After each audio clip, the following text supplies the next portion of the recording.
jour, un jour, en Chine, il y avait un mec qui se baladait.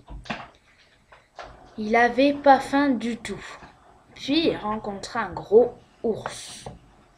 L'ours était énorme. L'ours voulut manger le chinois et le chinois lui dit: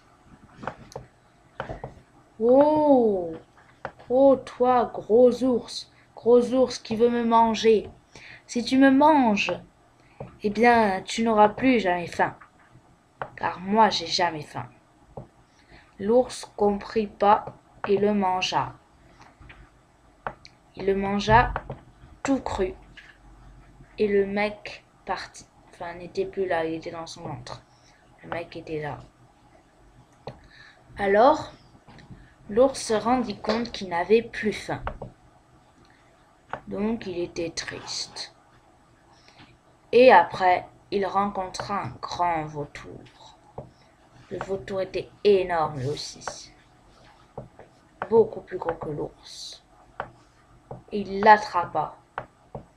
Et puis l'ours lui dit: Non, si tu me manges, tu n'auras plus jamais faim. Mais le vautour s'en foutait, alors il a mangé l'ours. Et l'ours et le mec étaient dans le ventre du vautour. Il y avait l'ours et le mec. Ils étaient tous les deux coincés dans le truc du vautour, dans le ventre du vautour. Voilà, il y a le mec avec ses moustaches.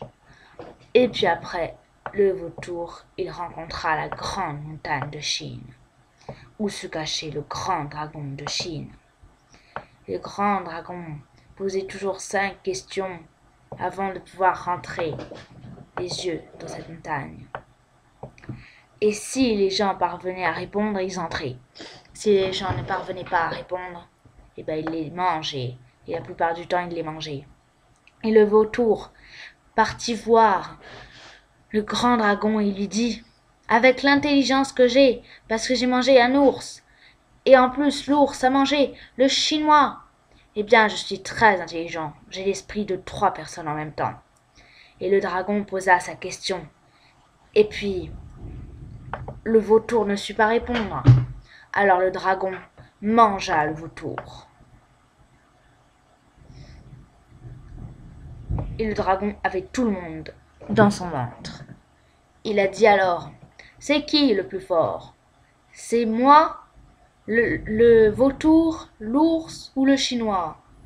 Eh bien là, il avait bien la réponse que c'était lui et pas quelqu'un d'autre. Fin.